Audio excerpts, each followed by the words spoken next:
Allez, bonjour à tous, j'espère que vous allez bien. Aujourd'hui, on va faire une analyse du marché. On verra BTC, Ether, les altcoins, le marché US. On fera une revue comme d'habitude. On verra les potentiels trades que je pourrais prendre, que ça soit dans les prochaines heures ou dans les prochains jours, et les différents scénarios que j'aimerais voir pour me positionner.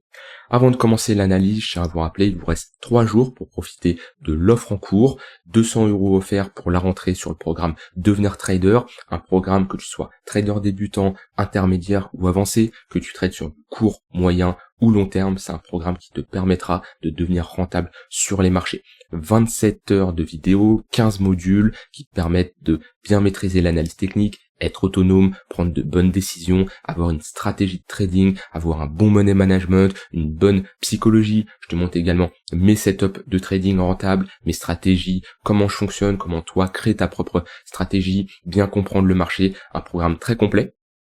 Et en plus de ça, un accompagnement que ça soit via un groupe privé où il y a l'ensemble des traders qui ont suivi le programme, que ça soit également via un coaching personnalisé où dedans on définit ton profil de trading, on définit ta stratégie de trading, également un suivi en message privé en fonction de toi, la vitesse que tu veux aller. Je m'adapte bien sûr à ton rythme. Par exemple, avec des personnes, une fois par semaine, on fait un bilan sur sa semaine de trading, que ça soit les trades qu'il a pris, les résultats qu'il a, que ça soit les erreurs qu'il a éventuellement commis, c'est les choses qu'il a bien fait, ses biais psychologiques, ses émotions sur la semaine. Et le but, c'est que je te partage mon expérience pour que tout simplement tu progresses. Et c'est pour ça que ce programme, qui ça va bientôt faire 2 ans qu'il est là, il continue à évoluer. Et c'est pour ça que j'ai rajouté une garantie, parce que je suis confiant via le retour des personnes qui ont suivi ce programme-là. Je suis confiant de ce programme-là et de l'accompagnement que je mets en place. C'est pour ça que si, après avoir suivi l'intégralité du programme, tu n'as pas une amélioration de tes performances et tu ne deviens pas un trader rentable,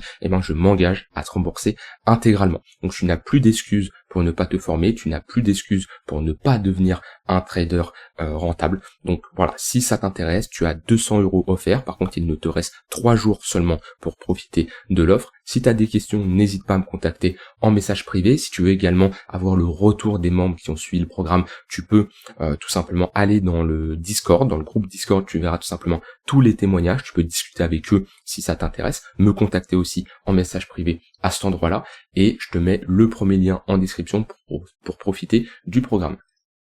Alors, maintenant sur BTC, eh ben ça ne change pas. Ça ne change pas dans le sens où on est toujours en train de glisser doucement depuis qu'on a perdu ce niveau des 60 000 $. Moi, dès que j'ai vu le ravalement, je m'étais positionné en tant qu'acheteur à ce niveau-là. Je partage tous mes trades comme d'habitude, je suis toujours 100% transparent avec vous, que ça soit quand ça monte, quand ça baisse, que je me prends des stop loss, des TP. Je vous ai toujours partagé mes différents scénarios, qu'est-ce que j'en pensais du marché. Mon but c'est pas de vous dire juste ah bah ça va monter, ça va descendre, de supprimer des vidéos et de ressortir les meilleurs. Non, c'est pas du tout comme ça que je fonctionne. Et quand on a réintégré, je vous ai dit ok, à ce niveau-là par contre ça sent mauvais, comparé à ici j'étais bullish sur le marché, j'avais même pris des achats, ici également au moment de la réintégration, ici j'étais bullish, mais le fait de réintégrer, se faire rejeter au milieu du range, ça nous montre que la pression vendeuse elle est de plus en plus forte. Réintégrer et passer sous le niveau des 60 500 $, moi ici pour moi ça sent pas très bon. Alors quand je dis ça sent pas très bon, je ne peux pas prévoir la suite. Je ne peux pas vous dire, le marché il va faire bam, il va aller chercher à 35 000 $. Tous les posts que vous voyez, que ça soit sur YouTube, sur Twitter, les gens qui vous disent BTC 200 000 $, c'est sûr pour telle date, BTC le 10 novembre 2024, on sera à 38 000 $. C'est des menteurs, c'est des gens qui n'en savent rien. Donc n'écoutez pas ces gens-là, désabonnez-vous carrément parce que ils vous induisent en erreur. Je ne peux pas vous garantir, moi, que tel actif sera à tel prix, à telle date. Personne ne peut savoir ça, et les gens qui disent ça, bah, soit ils cherchent du buzz, soit ils cherchent de l'attention, mais ça ne sert absolument à rien. Par contre, moi, qu'est-ce que je peux constater, c'est qu'on a des vendeurs qui sont présents tant qu'on est sous les 60 500 $. Donc oui, on peut constater qu'on est sur un niveau de support vu qu'on est sur un niveau bas, mais pour le moment, le fait d'avoir réintégré ce niveau-là, pour moi c'est compliqué de chercher des achats à ce niveau-là. Si vous cherchez des achats, si vous voulez prendre un trade éventuellement, c'est ce genre de trade.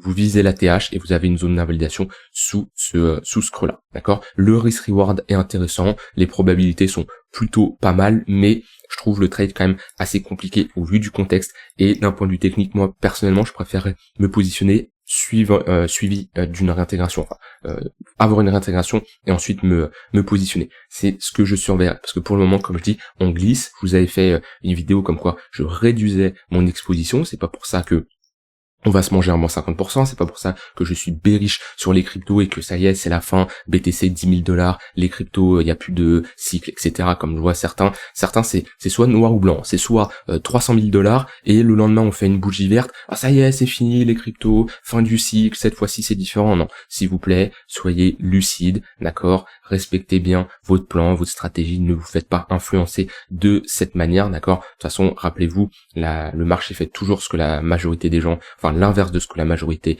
des gens pensent. En général, quand tout le monde crie bullish, ça y est, to the moon, on est plutôt sur des tops de marché, et quand tout le monde capitule, par exemple, comme on a vu ici le 5 août, ça parlait, ça y est, de récession, de c'est la fin, etc., et ben on voit qu'on avait posé un bottom et qu'on avait plutôt bien rebondi. Donc adaptez-vous ça en fonction de la psychologie du marché, c'est très important. Maintenant, d'un point de vue purement technique, pour moi ici c'est compliqué, parce qu'on a des moyennes mobiles qui sont orientées à la baisse, toujours. On est sous le 4 heures, on est sous le 1 heure et on est sous le 15 minutes. Et là, on a une bonne tendance haussière, baissière, que ce soit sur BTC et également sur les altcoins. Si on regarde, il y a des charts que j'ai très bien aimé analyser là récemment. Dogecoin, magnifique. On revient sur des points pivots weekly, des tunnels 1 heure. On a des structures de retournement ici, des M-top. On revient chercher ici une magnifique confluence, point pivot daily, point pivot weekly, tunnel 1 heure. On se fait rejeter, on y retourne encore. On voit bien, on a une bonne dynamique qui est baissière. Et ça, pour faire de la continuation de tendance, c'est juste parfait. Alors là, j'étais sur Dogecoin. BNB, c'est pareil. Vous voyez, hop, on retourne chercher une bonne zone de localisation, tunnel 1 heure, point pivot daily. On break le point pivot weekly, retournement top de marché. Depuis, c'est le tunnel 15 minutes qui fait office de résistance. Encore aujourd'hui, on est revenu chercher ce niveau-là. En plus, avec une divergence baissière, donc un affaiblissement acheteur dans une dynamique qui est baissière. Voilà, ça, pour ceux qui font de la continuation de tendance, c'est ce genre de setup qu'on veut. D'accord? Pareil pour XRP. Vous voyez, ici, on vient chercher point pivot daily, point pivot weekly et tunnel 1 heure. Et ça, pareil, pour faire de la continuation de tendance, c'est plutôt parfait. On voit que XRP, on est toujours dans une dynamique qui est baissière. Donc on a beaucoup d'altcoins qui se ressemblent. Donc là, je parlais des altcoins, je parlais du marché de manière générale, on est sous des moyennes mobiles et on n'arrive pas à repasser au-dessus du 15 minutes, du 1 heure et encore moins du 4 heures. Donc actuellement, mon biais il est simple, je suis vendeur sur du court et moyen terme, d'accord. Je ne cherche pas spécialement des shorts sur du long terme, parce que là, prendre un short, ça me demanderait d'aller TP des niveaux assez bas pour avoir un risk reward. Et comme je dis, j'ai du mal quand même à shorter les cryptos sur du très long terme. Comme je dis, sur du long terme, c'est sur des positions daily, weekly. Shorter le marché sur de l'intraday, sur du swing, pourquoi pas, mais sur des positions très long terme, comme je dis, sur du daily, weekly, c'est plutôt compliqué. Mais actuellement, j'ai un biais directionnel qui est bearish. Et avoir un biais, c'est très important. Comme d'habitude, vous devez déterminer un biais. Pourquoi? Parce que si vous n'avez pas de biais, alors c'est quoi un biais? Un biais, attention, je dis pas c'est vos émotions qui doivent définir ce biais. Non, vous devez définir une ligne directrice, une tendance du marché. Est-ce que le marché est plutôt haussier? Est-ce qu'il est dans un range ou il est plutôt baissier? Ensuite, quand vous avez déterminé ça, vous savez déjà si vous allez plutôt chercher que des shorts, chercher que des longues, mais ne prenez pas un actif et vous allez vous dire, ah bah tiens, sur cet actif-là, je cherche et des shorts et des longues. Non, ce n'est pas la bonne manière de procéder.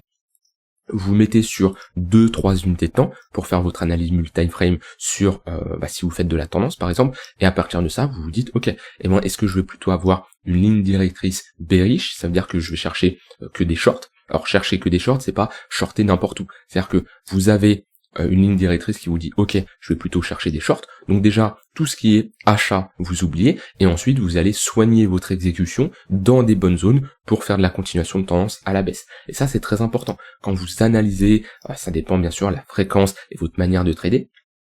Mais par exemple, quelqu'un qui fait de l'intraday, il va avoir peut-être 4, 5, 6 actifs, et sur ces 6 actifs, il va déterminer un biais directionnel. Et il va se dire, très bien, BTC, il est plutôt bearish, je vais chercher des shorts. Ether, il est plutôt bearish, je vais chercher des shorts. Et déjà, ça lui permet d'avoir un plan, et de savoir que, ok, déjà, les achats, on oublie. Maintenant, ensuite, c'est comme un entonnoir, vous voyez, vous commencez par choisir sur quelle unité de temps vous voulez trader, les actifs que vous voulez trader, et ensuite vous affinez comme ça. vous déterminez la direction de marché et le biais que vous avez, et ensuite on va soigner tout simplement l'exécution. Et ça, avoir comme ça un biais, c'est très important. Et actuellement, le mieux, ça c'est propre à chacun, mais moi j'utilise des moyennes mobiles pour déterminer ce biais. Des fois, je vais avoir un biais neutre. Par exemple, quand on est dans un genre comme ça, dans ce genre de configuration, je vais plutôt avoir un biais bearish sur du moyen terme, vu qu'on est sous le tunnel 4 heures, et neutre sur du court terme, vu qu'on a un tunnel 1 heure et un tunnel 15 minutes qui est plat. Mais voilà, c'est s'adapter au marché et savoir si on va avoir un biais bullish, un biais neutre et un biais bearish. Un biais neutre, ça peut être chercher des achats sur des replis ou chercher des ventes sur des rebonds. Globalement, qu'on est dans un range.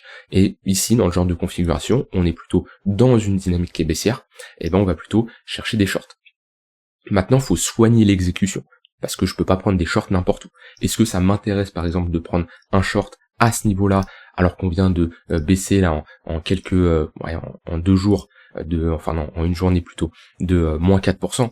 Non, c'est trop tard. Je préfère acheter si on est sur repli dans le tunnel 15 minutes ou dans le tunnel 1 heure. Mais ici, c'est compliqué. Pourquoi? Parce que d'un point de vue risk-reward, par exemple, je dois mettre mon stop-loss à ce niveau-là, et pour avoir un 2 pour 1, ça me demande d'aller chercher des niveaux compliqués. C'est pas impossible d'aller chercher ce niveau-là, mais votre TP doit être réaliste et doit être simple à aller chercher. Alors, il n'y a rien qui est simple, mais on est d'accord que c'est plus simple d'avoir un 2 pour 1 de cette manière-là, par exemple, que d'aller chercher un 2 pour 1 en visant des niveaux assez bas. Essayez d'avoir un TP qui ne demande pas à faire de nouveau plus bas ou de nouveau plus haut si vous êtes acheteur, et d'avoir un TP qui est réaliste, d'accord? Quand vous avez comme ça un risk reward qui est compliqué, c'est pas la meilleure chose. Et c'est pour ça que, d'un point de vue exécution, c'est là l'importance de se positionner sur des replis intéressants. Et là, soignez l'exécution, s'il vous plaît. Quand vous entrez, vous devez avoir une bonne exécution. Et ça, après, ça s'invente pas. Ça passe par des phases de backtesting, des stats qui vous montrent que cette exécution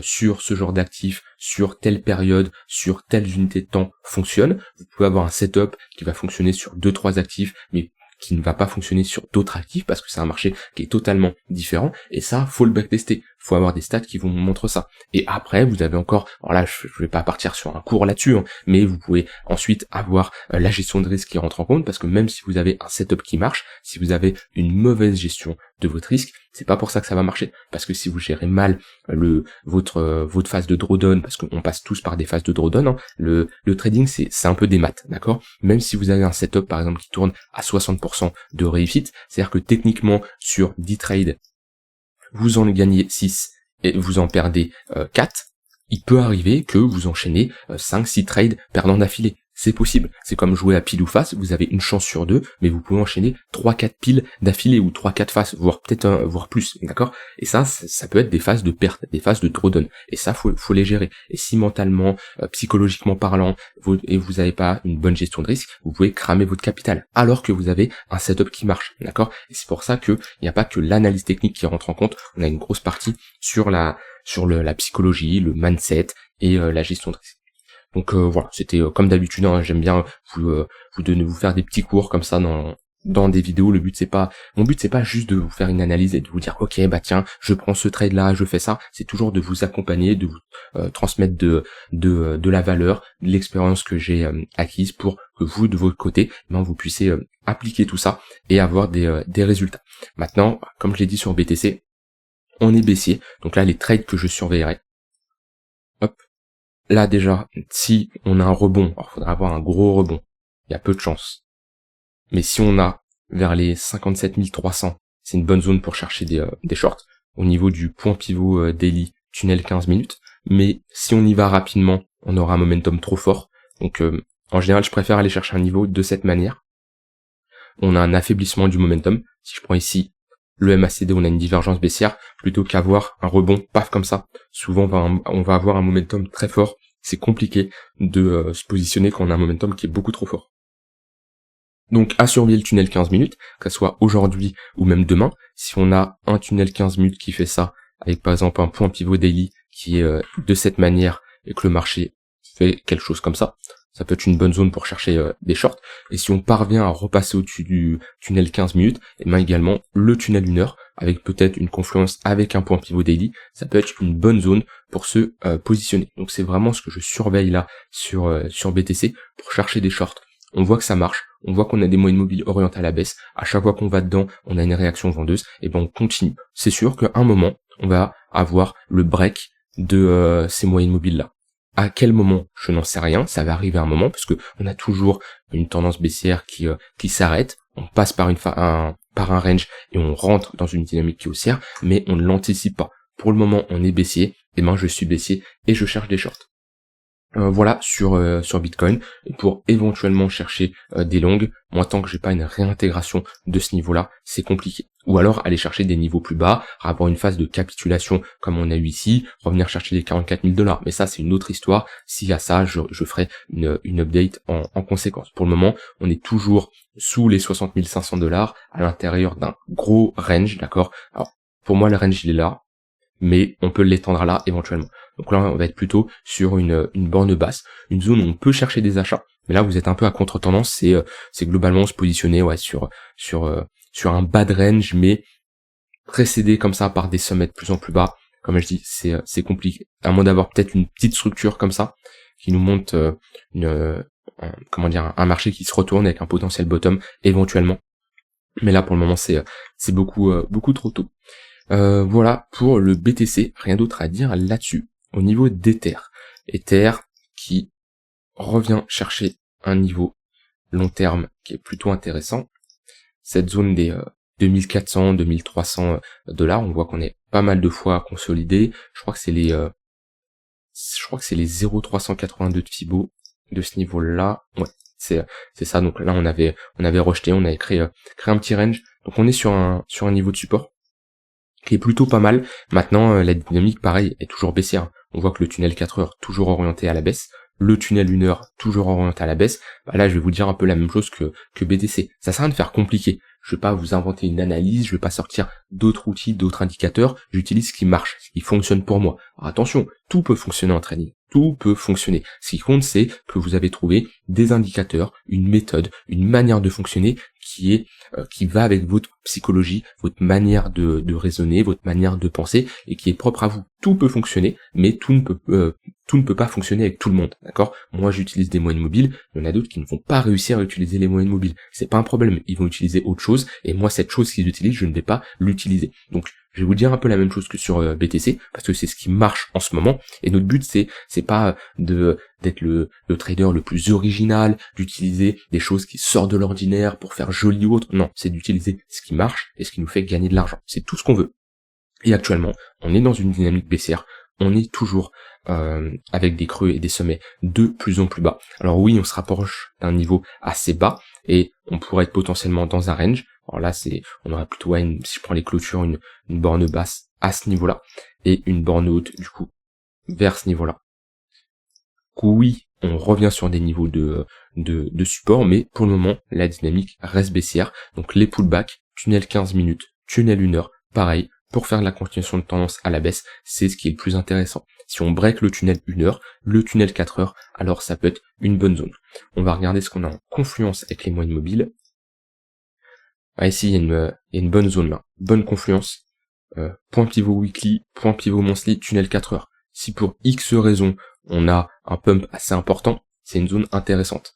Déjà, si vous cherchez à prendre des profits, on serait quand même sur un plus 11%. Peu réaliste, on sait jamais, le marché peut toujours nous surprendre, mais si on y va, ça peut être une bonne zone. Déjà, si vous êtes acheteur, ça peut vous donner une bonne zone ici pour chercher des ventes, parce qu'on est sur un niveau de résistance, surtout on est dans une précédente zone de confluence, enfin de confluence de range, où je vais avoir, ce que je voulais dire, une confluence avec potentiellement un poke, voilà. J'ai mon poke, c'est là où il y a le plus de volume échangé, donc là il y a énormément d'acheteurs qui sont piégés à l'intérieur de ce range-là. Des acheteurs, si on revient chercher leur prix d'entrée, c'est potentiellement des futurs vendeurs. Donc ça déjà, très bonne zone. Maintenant, comme je dis, hausse de plus 10%, le marché peut toujours nous surprendre, mais c'est pas la chose la plus probable à l'heure actuelle. Sur du plus court terme, si on va chercher dans les prochaines heures les 2400 $, c'est une bonne zone pour chercher des shorts, qu'on a une confluence point pivot daily tunnel 15 minutes, et sinon avoir les prochains points pivots où ils se trouvent au niveau du tunnel 1 heure. Là j'avais une bonne confluence, point pivot weekly tunnel 1 heure, là j'ai plus trop de confluence. Donc on verra les prochaines journées comment on a nos points pivots. Voilà, sur Ether, un peu similaire à BTC. plutôt chercher à faire de la continuation de tendance à la baisse. Et si on vient chercher des gros niveaux de support long terme comme les 2100$, les 1900$ ou même les 1650$, c'est des bonnes zones pour de l'achat spot long terme. Au niveau des altcoins, alors on a des altcoins qui réagissent mieux que le BTC, du coup on a une baisse de notre Bitcoin dominance. Alors on a une baisse, ça reste léger, hein. Si je dézoome, on est toujours à l'intérieur de ce canal qui est orienté à la hausse. Du coup, pour moi ici c'est encore trop tôt, hein. Je vous avais parlé, on peut aller chercher les 60%, c'est vraiment le niveau max. J'ai du mal à voir une Bitcoin dominance s'installer au-dessus de ce niveau-là.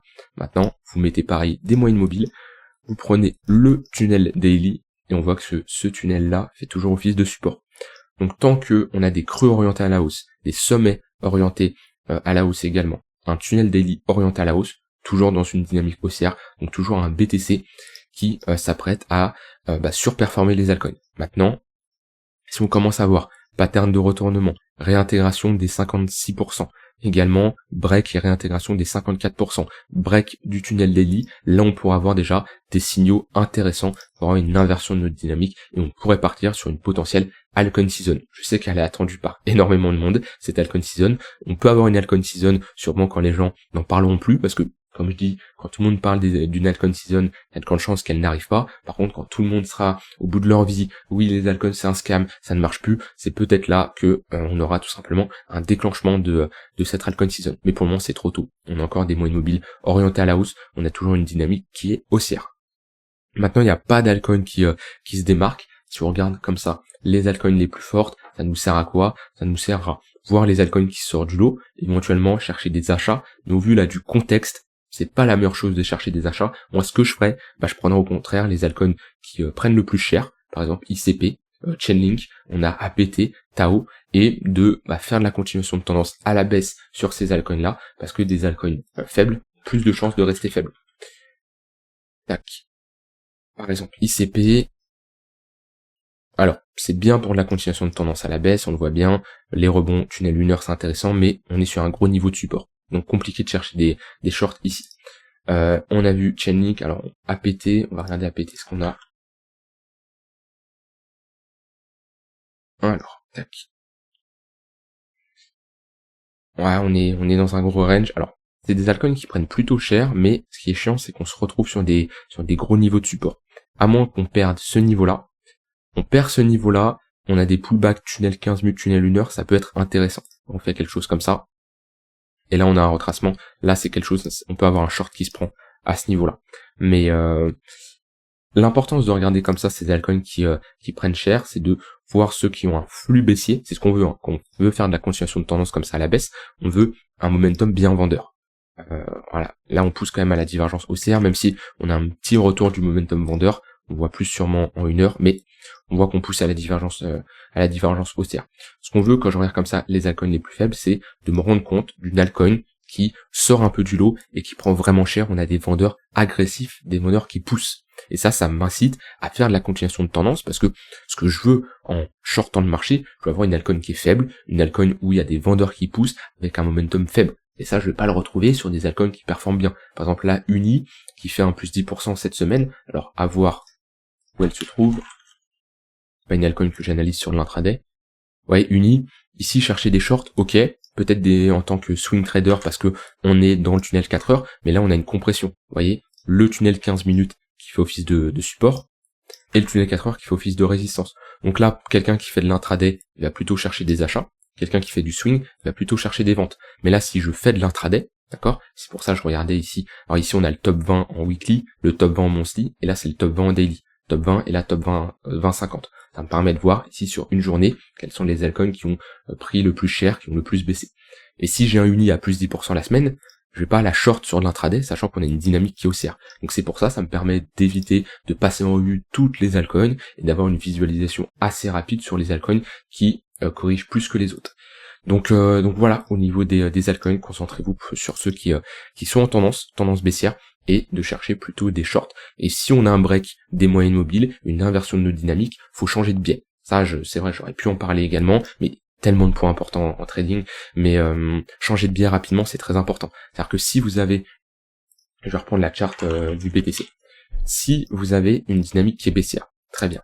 dynamique qui est baissière, vous faites de la continuation de tendance à la baisse. Par contre, si vous avez des signaux qui montrent que on a une inversion de cette dynamique, c'est-à-dire des creux des sommets de plus en plus hauts, un break des moyennes mobiles, vous devez changer de biais et accepter de soit prendre votre perte, soit si vous n'êtes pas en position, juste changer de biais, mais ça, faut le faire. Parce que le problème, c'est qu'il y en a beaucoup qui déterminent un biais, une ligne directrice, une direction de marché, mais quand le marché leur donne des signes contraires, ils continuent à être bornés, à aller dans leur sens. Non. Et ça, je le vois par exemple avec les gens qui visent 100 000 $ sur le BTC. Est-ce qu'on aura 100 000 $ sur le BTC un jour? Oui, il y a de grandes chances. Mais pour le moment, c'est pas le scénario le plus privilégié au vu de ce qu'on est en train de voir. Si on y va, tant mieux, mais faut pas être borné. D'accord? C'est comme qu'on a marqué un top à ce niveau-là, faut pas être borné. Qu'on a des signes qui vont à l'encontre de notre analyse, faut pas se voiler la face parce que on est investi, parce que ça nous convient pas. Il y en a beaucoup qui se disent ça me convient pas, donc je ne suis pas d'accord, donc j'ignore ce qui se passe sur le marché. Non, c'est pas comme ça que ça marche. Ici, on a une dynamique qui est baissière, on cherche des shorts. Si on break les moyennes mobiles et qu'on a une inversion de dynamique, on change de biais et on accepte qu'on repasse dans une dynamique haussière et du coup, on adapte notre analyse, nos trades en conséquence. Parce que être à l'encontre de ce que le marché nous montre et être borné, c'est la meilleure manière de cramer son capital et d'enchaîner les trades perdants. Donc ça, c'est vraiment important. Accepter de changer de biais assez rapidement. Voilà pour ce brief au niveau des cryptos. On voit rapidement le marché US qui continue de baisser. On perd les moyennes mobiles là sur du court terme, donc c'est pas très joli. On voit que on est passé sous le 15 minutes, sous le 1 heure, le 15 minutes et sous le 4 heures également. Le 15 minutes qui fait office de résistance pour le moment. On voit qu'on se fait rejeter. Donc pareil, là sur du court terme, le S&P, le marché US, on va plutôt chercher des shorts parce que on se fait rejeter proche d'un précédent ATH, on change de dynamique dans notre tendance, on voit qu'on était dans une bonne tendance haussière, un flux bien haussier avec un affaiblissement du momentum et là on voit qu'on est repassé sous les moyennes mobiles. Donc là on va plutôt privilégier les shorts. Donc on voit qu'on a un marché risk-on, donc les assets à risque, les cryptos, les actions, etc., qui ne sont pas incroyables pour le moment, et en plus on a un rebond qui est léger au niveau de l'indice du dollar, qu'on voit qu'on a un peu une situation qui est pas facile à analyser. C'est pour ça que je préfère faire de l'intraday quand on a ce genre de configuration, parce qu'en général, c'est des positions qu'on va garder quelques heures, quelques minutes, quelques heures, et du coup on va pas garder des positions trop longtemps. J'ai rien d'autre à ajouter, j'espère que cette vidéo avec ces différents conseils que j'essaye de vous donner dans chaque analyse vous auront plu. N'hésitez pas à prendre des notes, je sais pas si vous le faites, mais des fois comme ça, prenez des petites notes sur des choses que je dis. En général, j'essaye de traiter différents sujets, que ce soit l'analyse technique, la psychologie, la gestion de risque, en vous donnant quelques conseils. Je peux pas vous faire un cours complet là-dessus, et comme je l'ai dit, vous avez un programme complet, vous voyez, 27 heures ici de vidéos. Je peux pas vous apprendre tout en une vidéo comme ça de 25-30 minutes. Mais si vous voulez aller plus loin, c'est le moment de vous former. Vous avez 200 € offerts. Il vous reste 3 jours pour en profiter. Je vous mets le lien en description, le premier lien en description pour rejoindre le programme. Je vous souhaite une très bonne fin de journée et on se dit à demain pour une prochaine vidéo. Bye bye.